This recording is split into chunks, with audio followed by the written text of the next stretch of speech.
On a January morning in 1915, a ship landed in Bombay from South Africa.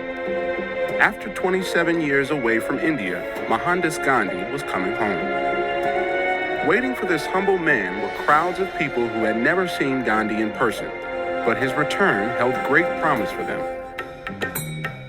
As a lawyer in white-ruled South Africa, Gandhi had won rights for the 75,000 Indians living there. He did this by using a new form of protest that he called satyagraha, derived from the Sanskrit words meaning truth and force.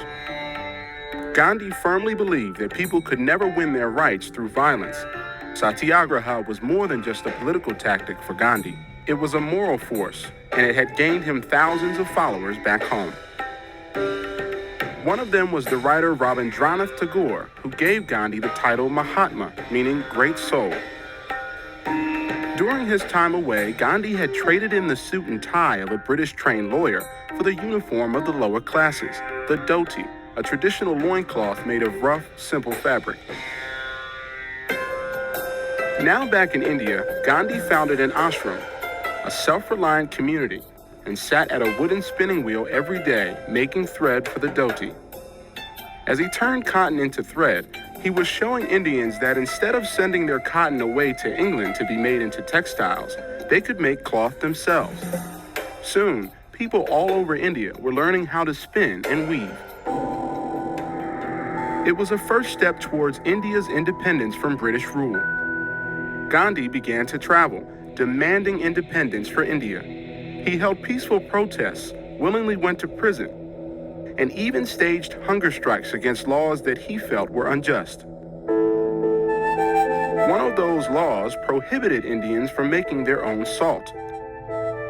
Gandhi decided he would walk 240 miles to the coast to protest the law, along with 78 followers. Soon they had swelled to 1,000. Once he reached the sea, Gandhi bent down and collected a few grains of salt. He had broken the law. Across the country, Indians did the same. They boiled salt water to extract the salt. They also boycotted British goods. 50,000 people were sent to prison, but the protesters committed no violence. Gandhi became known worldwide, and the British began to lose their grip on India. My speeches at the Round Table Conference have all officially reported it is complete independence that we want. Offered freedom by British Prime Minister Attlee in March. By the end of World War II, India would gain its independence. But Gandhi wouldn't celebrate. He had dreamed of a united India where Hindus, Muslim, and Sikh would live side by side in peace. But settlement of India's tangled affairs presented many problems. The Muslims insisted on their demand for their own separate state and complete independence from the Hindu majority. Instead, the subcontinent would be divided into a Hindu India and a Muslim Pakistan.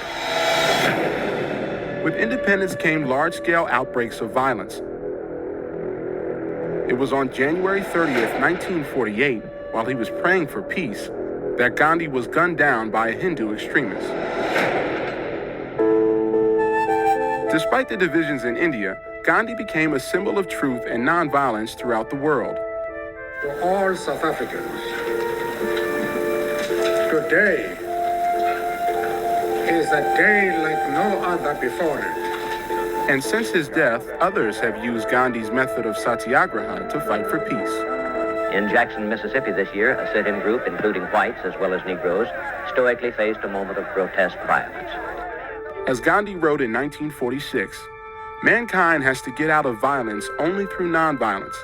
Hatred can be overcome only by love.